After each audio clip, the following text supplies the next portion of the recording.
Hello everyone.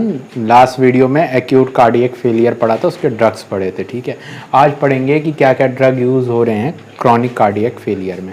ठीक है, अब हमने पढ़ा था क्रॉनिक कार्डियक फेलियर का रीज़न क्या था। रीज़न था तुम्हारा प्री लोड या आफ्टर लोड, इन दोनों में इंक्रीज़ हो जाए और उसकी वजह से क्या है सब्सिक्वेंट एक्टिवेशन होता है सिंपैथेटिक सिस्टम का, फिर वो फर्दर एग्जैजरेट करता है हार्ट को और ज़्यादा एग्जैजरेट करता है, मतलब वो हार्ड वर्क करने के लिए, और वो फिर further after load pre load increase होता है, फिर और हार्ट वर्क करता है। ठीक है, तो ये लूप चलता जाता है।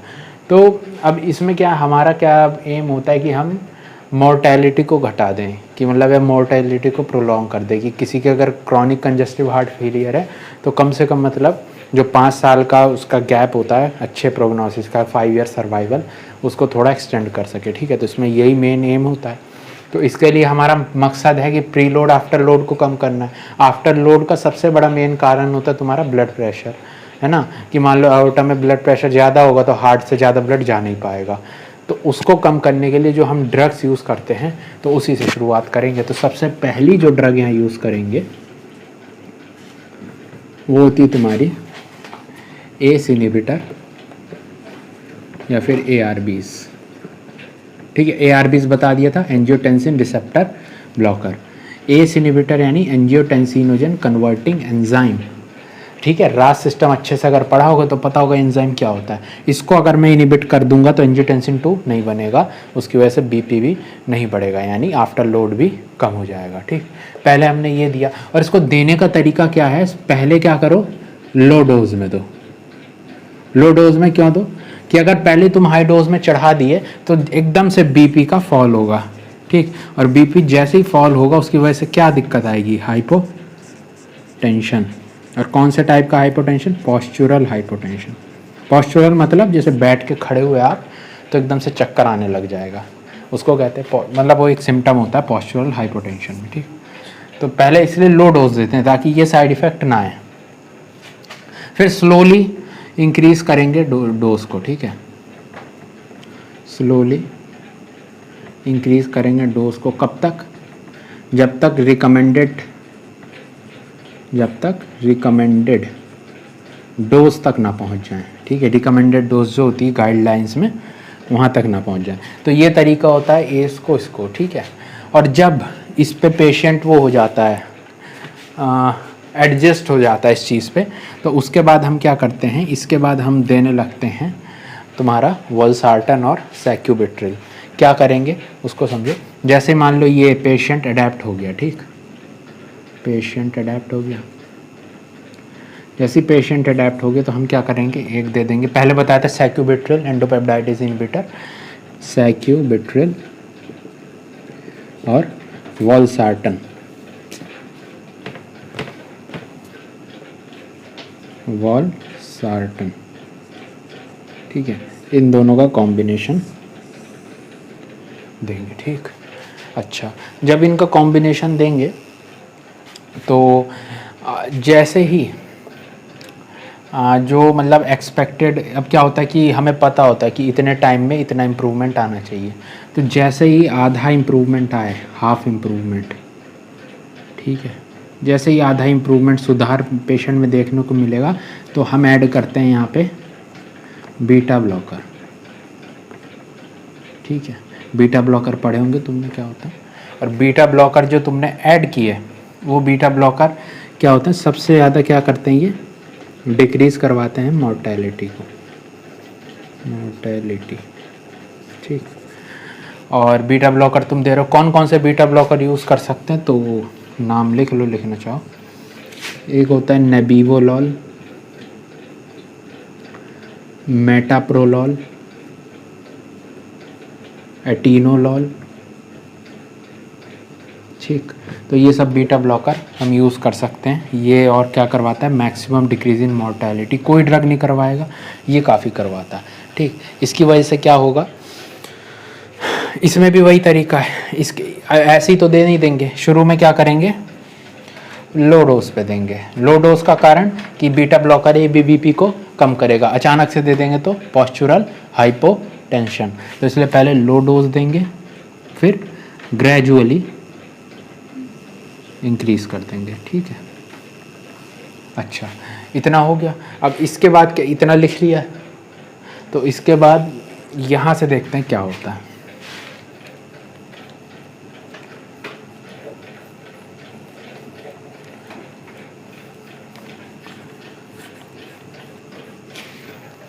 ठीक है, क्या दिया था हमने, बीटा ब्लॉकर, ठीक, ग्रेजुअली इंक्रीज करके दे दिया। अब मान लो पेशेंट नहीं किया रिस्पॉन्ड, जैसे ही पेशेंट नहीं किया रिस्पॉन्ड तो यहाँ पे हम क्या करेंगे, हम दूसरा ड्रग देंगे। यहाँ पे क्या ड्रग देते हैं, हम देते हैं पोटेशियम स्पेरिंग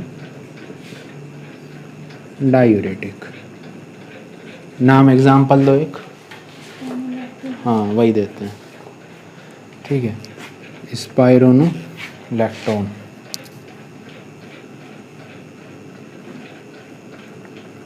देखो इसका एक फ़ायदा भी होता है, ये क्या करेगा, सोडियम को निकाल देगा, तो उसके साथ वाटर चला जाएगा। वाटर चला गया तो उसकी वजह से क्या, हार्ट पे लोड कम हो गया, हार्ट को पंप कम फ्लूइड करना पड़ेगा, पहली चीज़। दूसरी चीज़ ये क्या करेगा, पोटेशियम को अंदर रखेगा। तो जब पोटेशियम अंदर रहेगा तो वो क्या करेगा कि जो तुम्हारे हार्ट के आसपास पोटेशियम का लेवल है या हार्ट के अंदर जो पोटेशियम इम्बैलेंस है उसको मेंटेन कर देगा, क्योंकि पोटेशियम बड़ा सेंसिटिव होता है। अगर पोटेशियम थोड़ा सा भी ऊपर नीचे हो तो रिस्क होता है हार्ट अटैक का। नॉर्मल वैल्यू क्या होती है, लगभग 3.5 से 5 मिली इक्वलेंट्स पर लीटर, इसी के आसपास होती है। तो ये रेशियो है। लेकिन वहीं अगर तुमने सोडियम का देखा, सोडियम की होती है लगभग 135 से 145 मिली इक्वलेंट्स पर लीटर, इसी के आसपास होती है, ठीक है। यहाँ देखो कितना वेरिएशन है, और यहाँ देखो ये इसलिए काफ़ी, इसमें थोड़ा सा भी चेंज आएगा तो हार्ट के प्रॉब्लम्स होने का बहुत खतरा होता है। तो इसमें क्या होता है कि पोटेशियम अंदर है और पोटेशियम क्या कराएगा, ये करवा सकता है, ठीक ना, इम्बैलेंसेस को ठीक करवा सकता है। अच्छा, स्पायर ये दे दिया, इसके बाद क्या है और क्या कर सकते हैं, इसके अगर इस पर भी रिस्पॉन्ड नहीं कर रहा है, नॉट रिस्पॉन्डिंग, देन देंगे हम आइवाब्रेडिन। आइवाब्रेडिन ये क्या करता है, ये जो है हार्ट रेट को मॉड्यूलेट करता है, ठीक है। इसके बारे में डिटेल में पढ़ेंगे अरिदमिया में, ठीक है। हार्ट रेट में ये मॉड्यूलेशन करता है आइवाब्रेडिन। अब आइवाब्रेडिन अगर रिस्पॉन्ड नहीं कर रहा है, नॉट रिस्पॉन्डिंग, तब वहाँ पे हम ऐड कर देंगे तुम्हारा कौन सा, यहाँ पे हम ऐड कर देंगे तुम्हारा वैसोडाइलेटर। डायलेटर, कौन से वैसोडाइलेटर, लाइक ट्राइनाइट्रोग्लिसरीन, ठीक है, या फिर आइसोसोर्बाइड,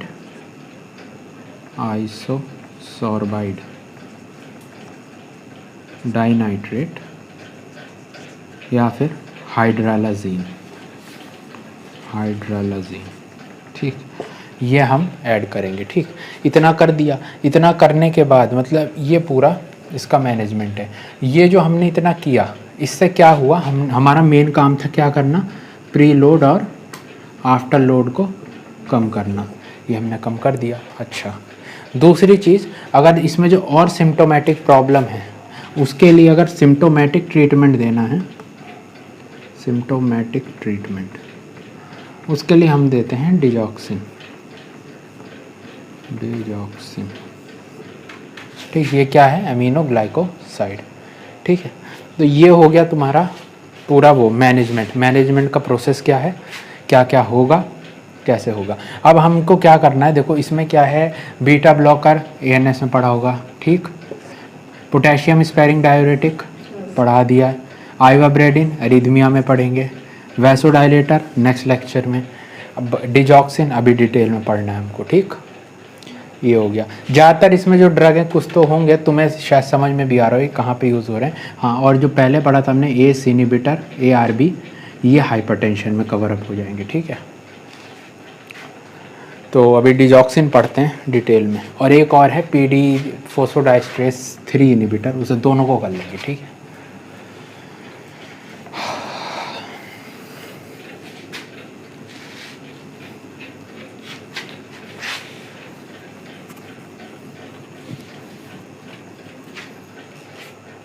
ठीक, तो पहले क्या करना है अपने को, डिजॉक्सिन है ना, डिजॉक्सिन,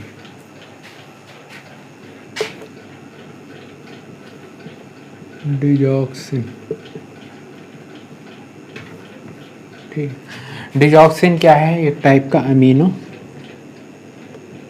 ग्लाइकोसाइड्स। ठीक। अच्छा, पहले क्या है इसका, देखो सोर्स क्या है, सोर्स।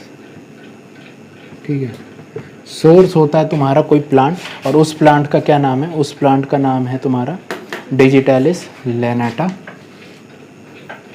डिजिटैलिस लैनाटा, या फिर डिजिटैलिस परप्यूरिया। ठीक है, मतलब जैसे डिजॉक्सिन है, डिजॉक्सिन इससे आता है, और एक और होता है डिजिटैलिस या डिजिटी, एक होता है डिजिटी करके होता है, डिजिटी जॉक्सिन है ना। हाँ, तो क्या कहते हैं, डिजिटैलिस और डिजिटोजॉक्सिन है ना, ऐसा होता है कुछ। तो ये ड्रग इससे आता है। ठीक है, सोर्स हो गया। सोर्स के बाद होता है फार्माकोकाइनेटिक्स। ठीक है, अब ये मतलब लिखा था तो बता दिया इसमें, फिर क्या ही है, फार्माकोकाइनेटिक्स। ठीक है, अच्छा देखो क्या होता है कि पहले क्या होगा, डिजॉक्सिन ओरली लेंगे। अगर ओरली लेंगे तो इसका जो एब्जॉर्प्शन होता है ये अच्छा इसलिए होता है कि हमारे गट में होते हैं कुछ बैक्टीरियाज, ठीक है ना, जिसे कहते हैं माइक्रोबायोटा। वो माइक्रोबायोटा क्या कराता है, डिजॉक्सिन का एब्जॉर्प्शन बढ़ा देता है। तो पहली चीज़ क्या है, गुड एब्जॉर्प्शन। क्यों? क्योंकि अपने गट में क्या है, माइक्रोब्स। वो माइक्रोब्स क्या कराते हैं, डिजॉक्सिन के एब्जॉर्प्शन को बढ़ा देते हैं, पहली चीज़। दूसरा, लेकिन इसमें क्या है, कुछ अमाउंट तक फर्स्ट पास मेटाबॉलिज्म होता है, मतलब इंटेस्टाइन से कहाँ जाएगा डिजॉक्सिन, लीवर में जाएगा। तो लीवर में क्या होता है, कुछ हद तक फर्स्ट पास मेटाबॉलिज्म होता है, उसकी वजह से जो बायो अवेलेबिलिटी है, बायो अवेलेबिलिटी ये थोड़ी कम हो जाती है, अराउंड हो जाती है तुम्हारा 45 से 80% तक। ठीक, ये हो गया। अच्छा, इतना हो गया। इसके बाद तुम्हारा क्या नाम है, बायो अवेलेबिलिटी हो गई, एब्जॉर्प्शन हो गया, और क्या चीज़ है, जैसे हाफ लाइफ है ना। हाफ लाइफ लगभग होता है तुम्हारा 36 to 48 आवर्स। ठीक, अच्छा पहली चीज़। दूसरी चीज़, इसका जो वॉल्यूम ऑफ डिस्ट्रीब्यूशन है, वॉल्यूम ऑफ डिस्ट्रीब्यूशन पता है क्या होता है, बताओ।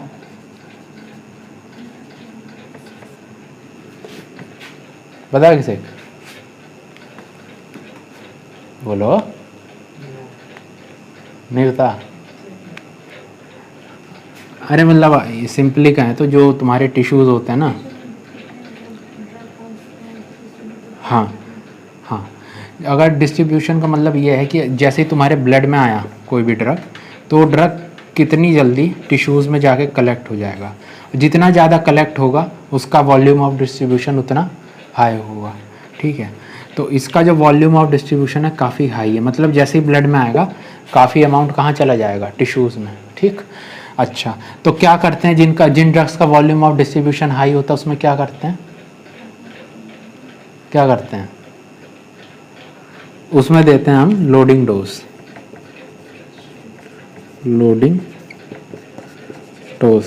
ठीक है। अच्छा, ये हो गया, वॉल्यूम ऑफ डिस्ट्रीब्यूशन हाई है, लोडिंग डोज है, ठीक है। अच्छा हाँ ठीक, लोडिंग डोज पढ़ा होगा, उसमें पढ़ा होगा ना जनरल में पूरा इसका अलग ही टॉपिक है, जनरल में नहीं पढ़े। देखो जैसे अब लोडिंग डोज है, इससे क्या होता है कि देखो क्या करेंगे, जैसे मान लो ये ब्लड वेसल है, ब्लड वेसल में हमने कुछ अमाउंट एक्स, मान लो एक्स अमाउंट हमने डिजॉक्सिन दिया है, ठीक है। अब वो एक्स अमाउंट क्या है कि फटाफट टिश्यू में चला गया, उसकी वजह से क्या प्लाज्मा लेवल कम हो गया डिजॉक्सिन का। तो हमने क्या किया कि ये तो किसी काम का ही नहीं है, जब ब्लड में नहीं होगा तो हार्ट में नहीं जाएगा, कोई मतलब नहीं। तो हमने क्या किया, इसको और बढ़ा दिया। तो उसके बाद हमको समझ में आया कि एक ऐसी डोज होगी जिस डोज पे क्या है, कि कुछ समय बाद, मतलब कुछ दिनों बाद ब्लड के अंदर एक एम्पल मतलब कुछ अमाउंट तक डिजॉक्सिन टिक सकता है, ठीक है। वो डोज है लोडिंग डोज। लोडिंग डोज देते हैं शुरू में, जो सबसे पहली डोज होगी पेशेंट को देने वाली वो होगी लोडिंग डोज। लोडिंग डोज के बाद प्लाज्मा में लेवल बढ़ने लगेगा, ठीक है। और उसके बाद हम उस लेवल को अगर हमें मेंटेन कराना है, मान लो 5 का लेवल मेंटेन है, वैसे 5 होता नहीं, मान लो 5 का लेवल यहाँ मेंटेन है, तो इसको अगर हमें मेंटेन कराना है तो हम देते हैं फिर मेंटेनेंस डोज। पहले लोडिंग डोज से हमने 0 से 5 तक पहुँचाया, और 5 पे अगर हमको मेंटेन करके रखना है तो उसके लिए हम देंगे मेंटेनेंस डोज, ठीक है। तो अब इसको और डिटेल में पढ़ना तो एक बार रिवाइज करना जनरल फार्माकोलॉजी, ठीक है। तो लोडिंग डोज दिया। अब लोडिंग डोज से क्या, मैंने कहा 0 से 5 तक जा रहा है ना, यानी प्लाज्मा में लेवल बढ़ रहा है। तो वो टाइम जिसमें लेवल आ जाए, ऑप्टिमम लेवल आ जाए, वो होता है लगभग 7 से 10 दिन। और इस प्रोसेस को, जिससे प्लाज्मा में डिजॉक्सिन का लेवल बढ़ता है, उस प्रोसेस को कहते हैं डिजिटलाइजेशन। क्या कहते हैं? डिजिटलाइजेशन। मतलब 7 से 8 दिन लगेंगे ऑप्टिमम लेवल आने में प्लाज्मा में, ठीक। तो ये हो गए तुम्हारे 4-5 फार्माकोकाइनेटिक्स के पॉइंट, ठीक है। फार्माकोकाइनेटिक्स के बाद इसका जो मैकेनिज्म ऑफ एक्शन है वो सबसे इंपॉर्टेंट है। इसको काफ़ी उसमें समझाया जाता है, तो इसको ज़रा ध्यान से समझना। मिटा दूँ, ये लिखा है।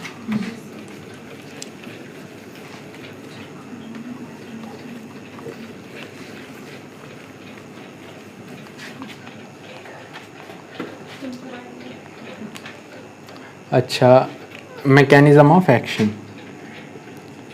ठीक है। अच्छा बताओ, ये मैंने एक लास्ट क्लास में बताया था, अमीनोग्लाइकोसाइड कहाँ पे बाइंड करता है, कौन से चैनल पे, जिसमें मैंने वो बताई थी कॉन्ट्रैक्टिलिटी, कौन सा पंप था? Sodium potassium ATPase। इसको क्या कर देगा ये? ब्लॉक।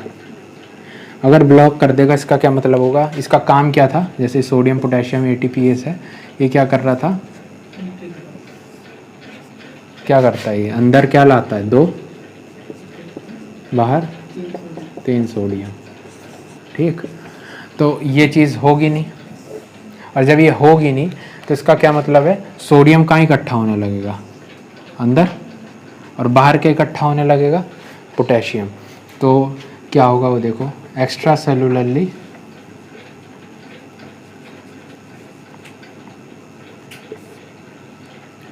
Increase potassium. इस कंडीशन को क्या कहते हैं? Hyper kalaemia. और इंट्रासेलुलरली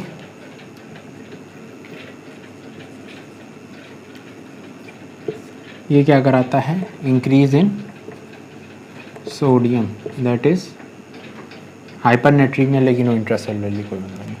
तो ये चीज़ होगी, ठीक है। अच्छा, एक चीज़ और समझो कि जो अब देखो क्या हो रहा है, एक चीज़ ये समझना है, ठीक है। इससे डिजॉक्सिन टॉक्सिसिटी काफ़ी इंपॉर्टेंट अच्छे समझ में आएगी। जैसे ये था तुम्हारा सोडियम पोटेशियम ATPase, ठीक है। Sodium potassium ATPase। अब इस पे क्या करेंगे? क्या बाइंड करेगा? ये बाइंड किया इस पे डिजॉक्सिन। उसने क्या किया? इस चैनल को ख़राब कर दिया, सोडियम पोटेशियम ATPase को। इसकी वजह से क्या है? बाहर क्या इकट्ठा होने लगा? पोटेशियम, ठीक है। और अंदर क्या इकट्ठा होने लगा? सोडियम। तो अब क्या होगा कि जो पोटेशियम है, ये पोटेशियम क्या है? इस पे आके बाइंड करने लगेगा, ठीक है। इस पे आके बाइंड करने लगेगा पोटेशियम, और भी होंगे उन पे भी बाइंड करेगा पोटेशियम पोटेशियम पोटेशियम। तो इसकी वजह से क्या है, जो डिजॉक्सिन है यहाँ पे, ठीक है, वो डिजॉक्सिन इस पे आके बाइंड नहीं कर पाएगा, ठीक ठीक, इस पे आके बाइंड नहीं कर पाएगा। और जब ये बाइंड नहीं कर पाएगा, उसकी वजह से क्या होगा? डिजॉक्सिन का एक्शन में कमी, मतलब डिजॉक्सिन फेलियर, ठीक ना। तो एक ये चीज़ हो गई। दूसरी चीज़ इसमें ये समझो क्या होता है, जैसे, और ऐसा सोचो, अगर हमने इस पे जैसे फ्यूरोसेमाइड चढ़ा रखा है, तो फ्यूरोसेमाइड जब चढ़ा रखे हैं तो ब्लड में क्या होता है उसकी वजह से? पोटेशियम में कमी। तो कौन सी कंडीशन होती है? हाइपो कैलेमिया की। तो हाइपोकैलेमिया में अगर हम डिजॉक्सिन दे देते हैं तो डिजॉक्सिन क्या करेगा, ज़्यादा अमाउंट में बाइंड करेगा क्योंकि पोटेशियम होगा नहीं इस टाइम। तो जब इतना ज़्यादा बाइंड करेगा तो एक्शन भी बहुत ज़्यादा आएगा, यानी क्या कराएगा, हाइपोकैलेमिया क्या करवाएगा, हाइपोकैलेमिया क्या करवा रहा है, डिजॉक्सिन टॉक्सिसिटी, है ना। और डिजॉक्सिन टॉक्सिसिटी क्या करवाएगी, हाइपर कैलेमिया। ये समझ में आया। हाइपोकैलेमिया तो इसकी वजह से डिजॉक्सिन बाइंड करेगा ज़्यादा, तो उसकी वजह से डिजॉक्सिन टॉक्सिसिटी हो जाएगी। और हमने पढ़ा है डिजॉक्सिन क्या करवाता है, बाहर पोटेशियम के लेवल को बढ़वाता है। तो ये एक लूप चलता है, hypokalemia, digoxin toxicity, hyper kalaemia. ठीक, अच्छा, एक तो ये चीज़ हो गई। दूसरा क्या होता है कि ये हाइपोकैलेमिया वाला कंसेप्ट समझ में आ गया, ये आ गया। इसके बाद ना एक चीज़ होती है कि अंदर जो है सोडियम ज़्यादा है, तो सोडियम का क्या करता है, तुम्हारे एक पंप होता है जिसको हम कहते हैं सोडियम कैल्शियम ATPase पंप, है ना। तो इस पंप को इस पे आके क्या बाइंड करने लगेगा, बहुत ज़्यादा सोडियम। तो इसकी वजह से क्या है, इसका जो नॉर्मल एक्शन है वो रुक जाता है। और जब नॉर्मल एक्शन रुक जाएगा उसकी वजह से क्या है कि जो कैल्शियम है, कैल्शियम इंट्रासेलुलरली बढ़ने लगेगा, इंट्रासेल्युलरली। और जैसे ही कैल्शियम अंदर बढ़ने लगेगा तो उसकी वजह से क्या अंदर क्या आ रहा है, पॉजिटिव चार्ज आएगा। तो उसकी वजह से क्या होगा, दो चीज़ होगी। पहला तो कैल्शियम क्या कराएगा, बहुत ज़्यादा, हाँ, कॉन्ट्रैक्शन। दूसरा क्या कराएगा, अंदर पॉजिटिव चार्ज ज़्यादा बढ़ेगा तो डीपोलराइजेशन। ठीक, डीपोलराइजेशन। तो ये टाइप का डीपोलराइजेशन है, इसका एक अलग नाम होता है डिलेड आफ्टर डीपोलराइजेशन। इसको अरिथमियम पढ़ाएंगे क्या होता है, क्या नाम है, delayed after depolarisation, DAD, dead. ठीक, एक मैकेनिज्म ये हो गया, एक ये हो गया। ठीक है, दो इफेक्ट हो गए। अब तीसरा इफेक्ट क्या होगा, ठीक, वो समझो। अब जैसे ये जो डिलेड आफ्टर डीपोलराइजेशन है, इसकी वजह से क्या होता है कि मान लो बहुत ज़्यादा होने लगा, मतलब ये मिटा दूँ,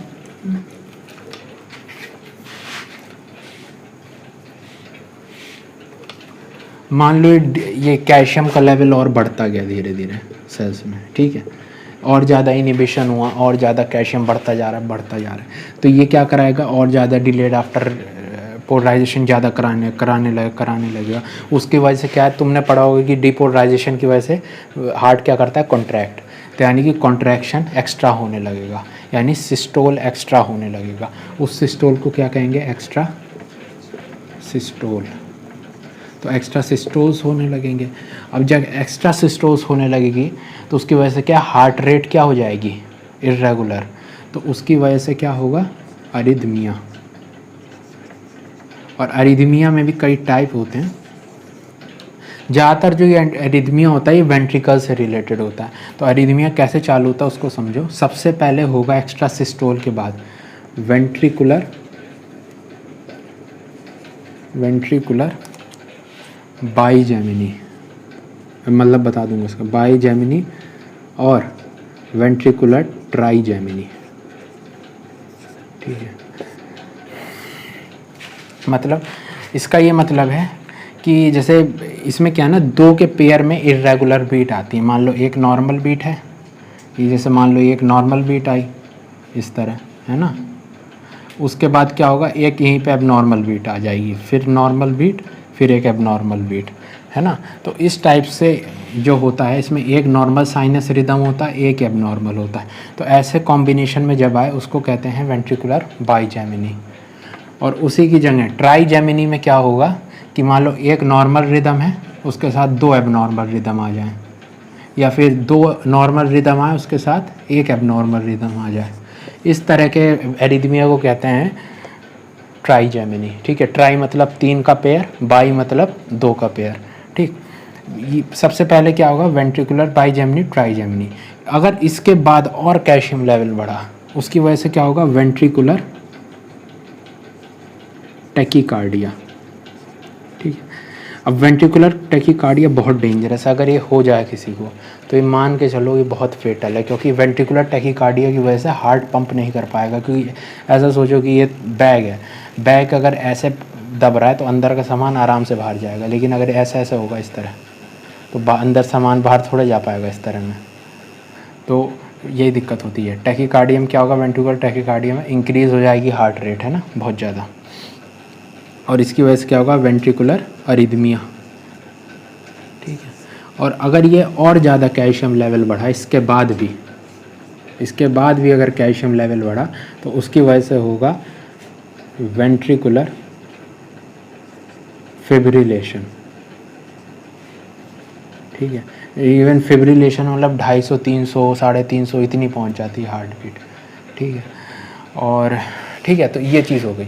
अब इस जैसे ये फिब्रिलेशन है, मान लो फिब्रिलेशन में वैसे नॉर्मली ट्रीट करने के लिए हमारी जो ड्रग ऑफ चॉइस होती है वो होती है, ड्रग ऑफ चॉइस होती है तुम्हारी लिडोकेन।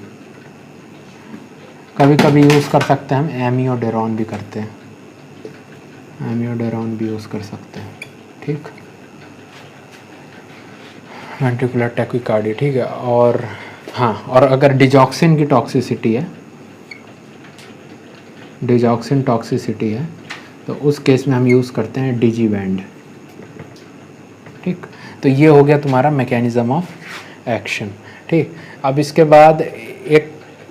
बाद क्या है कि एक छोटे से वीडियो में इसका थोड़ा ऑर्गन पे मैनिफेस्टेशन और साइड इफ़ेक्ट बता देंगे, ठीक। तो अभी हम कहाँ थे, अभी हमने मैकेनिज़्म ऑफ एक्शन अच्छे से कर लिया था, है ना। अब इसके बाद हमें करना है इस डिजॉक्सिन का साइड इफ़ेक्ट के बाद हम देख लेंगे कि टॉक्सिसिटी फैक्टर्स क्या क्या हैं, किसकी वजह से टॉक्सिसिटी बढ़ती है, ड्रग और कंडीशन, और उसके बाद देख लेंगे कि थेराप्यूटिक ड्रग मॉनिटरिंग कैसे होती है, ठीक है। 5 मिनट 10 मिनट मुश्किल से लगेगा, ठीक है। साइड इफ़ेक्ट में मैकेनिज़्म ऑफ एक्शन याद करो, क्या करा था, सोडियम पोटेशियम एटीपीएस को इनहिबिट, जिसकी वजह से बाहर क्या बढ़ रहा था, पोटेशियम, अंदर क्या बढ़ रहा था, सोडियम। तो क्या कराएगा, सबसे पहले हाइपर कैलेमिया, है ना, बाहर के ब्लड के हिसाब से हम देखेंगे, ठीक है ना, कैलेमिया। और क्या कर रहा था, हमने पढ़ा ventricular tachycardia, ventricular fibrillation, ventricular bigeminy, ventricular trigeminy, यानी अरिदमिया। और अपना फेवरेट, सबसे फेवरेट, नौसिया एंड वॉमिटिंग, ठीक। और क्या करवा सकता है, हाइपर कैलेमिया करा सकता है,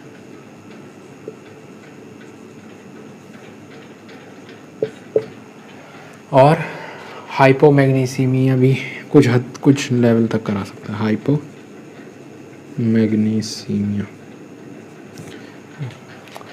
ठीक। तो ये कुछ साइड इफ़ेक्ट है, क्या क्या हो सकता है इसमें। साइड इफ़ेक्ट के बाद हम देखते हैं इसके कॉन्ट्रा इंडिकेशन, ठीक, कहाँ पे नहीं है। तो ये एक टाइप की अरिदमिया है, इसमें ज़्यादातर ये कॉन्ट्रा इंडिकेट होता है। अभी नाम पढ़ लो, अरिदमिया में इसको अलग से बता दिया जाता है। इसका नाम है Wolff Parkinson White syndrome, Wolff Parkinson White syndrome, ठीक है। इसमें क्या होता है, एक मतलब री एंट्री सर्किट होता है, वो एक्टिवेट हो जाता है ज़्यादा। उसकी वजह क्या होती है, एक्स्ट्रा पाथवे बना होता है, ठीक है, उसकी वजह से। तो इसमें क्या होता है बेसिकली, अब डिजॉक्सिन क्या करता है, एवी नोड का ब्लॉक कर देता है, ठीक है ना। तो उसकी वजह से क्या है, ये पाथवे डिस्टर्ब हो जाता है, तो और कॉम्प्लिकेशंस आ सकते हैं, ठीक है। तो कॉन्ट्रा इंडिकेटेड का है वुल्फ पार्किंसन वाइट सिंड्रोम, ठीक। अच्छा, नेक्स्ट है डिजॉक्सिन टॉक्सिसिटी। तो टॉक्सिसिटी कब कब बढ़ सकती है, एक हमने बताया था, याद करो, हाइपोकैलेमिया होगा तो डिजॉक्सिन ज़्यादा बाइंड करेगा, मतलब हाइपोकैलेमिया डिजॉक्सिन टॉक्सिसिटी करवा सकता है। सबसे पहला हाइपोकैलेमिया, ठीक, सॉरी कैलेमिया, हाइपोकैलेमिया हो गया। और क्या करवा सकता है, अगर बाहर कैल्शियम ज़्यादा है तो क्या करवाएगा, बाहर कैल्शियम, अगर देखो अगर बाहर कैल्शियम ज़्यादा है तो हमने पढ़ा था कि सोडियम कैल्शियम एक्सचेंजर बाइंड करेगा, जिसकी वजह से क्या होगा, जितना सोडियम यहाँ बाइंड करेगा बाहर जाएगा और अंदर क्या आएगा, कैल्शियम, है ना। तो कैल्शियम का लेवल बढ़ने लगेगा। तो सब सेकंड क्या चीज़ हो गई, अगर बाहर हाइपर कैल्सीमिया है, क्या है, हाइपर कैल्सीमिया, तो भी क्या होगा, डिजॉक्सिन टॉक्सिसिटी। ठीक, और क्या हो सकता है, किसी के अगर MI है, ठीक है, MI, उस केस में ये चीज़ हो सकती है। और अगर रीनल फेलियर, ठीक, तब डिजॉक्सिन टॉक्सिसिटी ज़्यादा हो सकती है। ठीक है ना, क्योंकि रीनल फेलियर है, ढंग से पोटेशियम लेवल मेंटेन नहीं हो पाएगा, और जब पोटेशियम लेवल मेंटेन नहीं हो पाएगा ढंग से, लॉस ज़्यादा होगा, तो उसकी वजह से डिजॉक्सिन ज़्यादा बाइंड करेगा और डिजॉक्सिन टॉक्सिसिटी हो जाएगी। ठीक, पोटेशियम का ज़्यादा लॉस हो रहा है, पोटेशियम कम है, hyper calcaemia, sodium calcium exchanger, उसके थ्रू टॉक्सिसिटी। और तीसरा क्या हो गया, MI। ठीक, ये हो गया। इसके बाद कुछ ड्रग्स हैं जिसमें ऐसा हो सकता है। ठीक, तो जो ड्रग्स हैं उनके कुछ नाम हैं, जैसे एक होता है तुम्हारा एमियोडेरोन। ठीक है, एमियोडेरोन काफ़ी इंपॉर्टेंट है, एमियोडेरोन। फिर एक होता है तुम्हारा diuretics, same condition, hypokalemia, digoxin toxicity.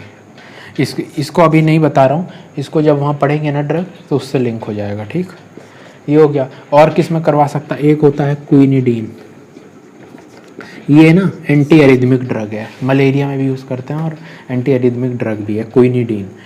तो अभी सिर्फ नाम पढ़ लो। तो ये भी क्या करवा सकता है, एक्चुअली सोडियम चैनल ब्लॉकर होता है, तो ये भी मतलब डिजॉक्सिन टॉक्सिसिटी करवा सकता है। और होता है तुम्हारा, और कोई होता है क्या,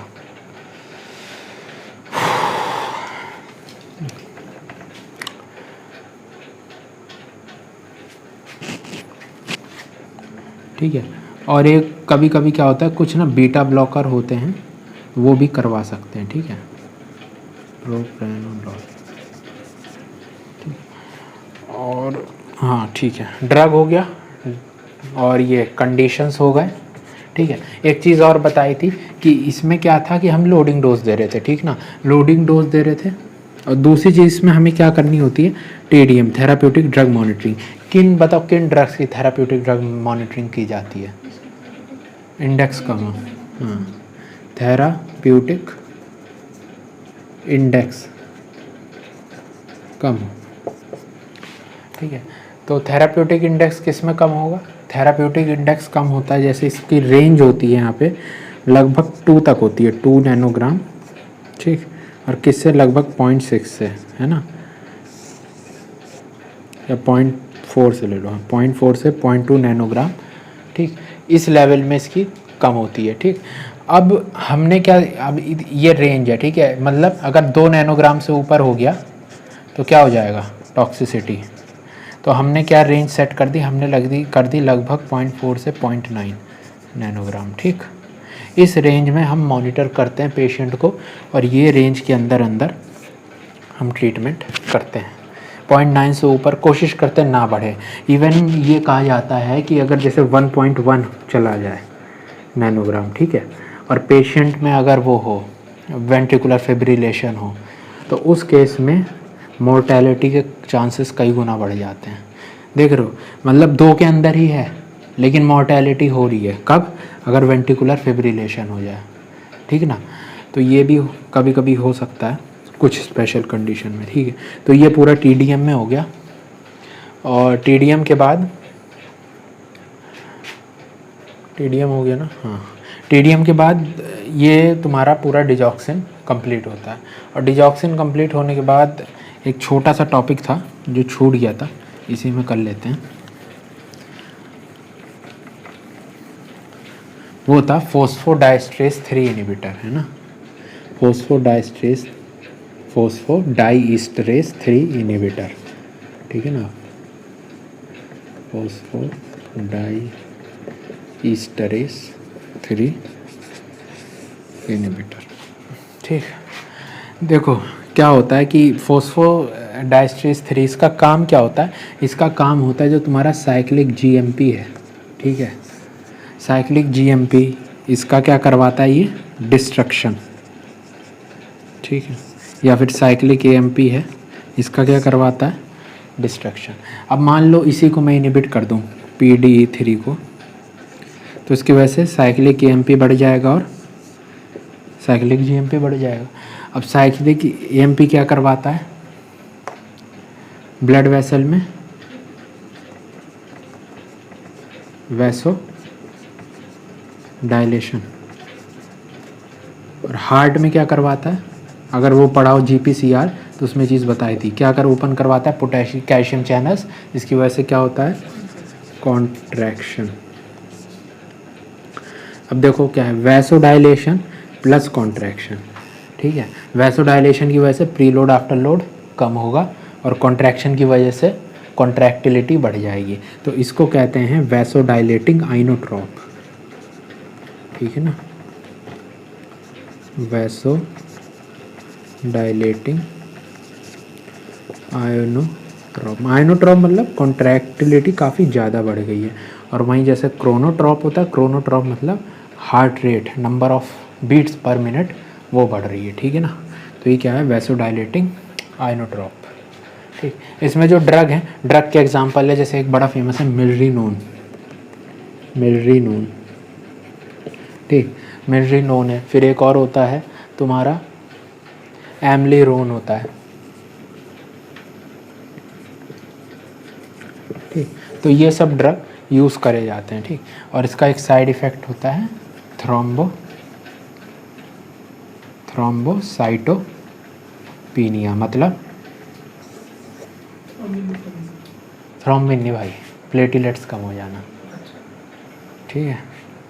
थ्रोम्बोसाइट प्लेटलेट्स को कहते हैं, उसकी कमी होती है, थ्रोम्बोसाइटोपिनिया, ठीक। तो ये हो गया फोस्फोडाइस्टेरेस इनहिबिटर, लगभग 2 ड्रग हो गए, ये मैकेनिज़्म हो गया। और क्या कहते हैं? साइड इफ़ेक्ट, ठीक। यूज़ कहाँ कर रहे हैं? यूज़ बताया था शुरू में, अगर एक्यूट हार्ट फेलियर याद हो तो वहाँ बताया था मैंने कि सबसे ड्रग ऑफ आइनोट्रॉप ऑफ चॉइस क्या होता है? डोब्यूटामिन। अगर डोब्यूटामिन से टॉलरेंस डेवलप हो गया है, डोब्यूटामिन काम नहीं कर रहा है, तो उस केस में हम देते हैं PDE3 इनहिबिटर, ठीक है। आइनोट्रॉप तो है ही, तो काम तो करेगा ही, और वैसोडाइलेशन अलग से, डबल फ़ायदा, ठीक। तो यहाँ पे तुम्हारा कार्डियक फेलियर के लगभग सारे ड्रग्स कंप्लीट होते हैं, और इसके बाद जो जो ड्रग्स हैं रिस्पेक्टेड टॉपिक में पढ़ा दी जाएंगी, ठीक है। और ये याद रखना, हर बुक की और हर मतलब पढ़ाने वाले की अप्रोच अलग अलग होती है CVS की, क्योंकि CVS काफ़ी वास्ट टॉपिक है और काफ़ी टफ टॉपिक है, तो सबकी अप्रोच अलग है। एक बार बुक से देखना, तुमको काफ़ी चीज़ उसमें भी क्लियर हो जाएगी, ठीक है। तो अगर ये सब समझ में आया तो प्लीज़ लाइक कर देना, मन करे तो, वरना कोई दिक्कत नहीं है, ठीक है। Thank you very much.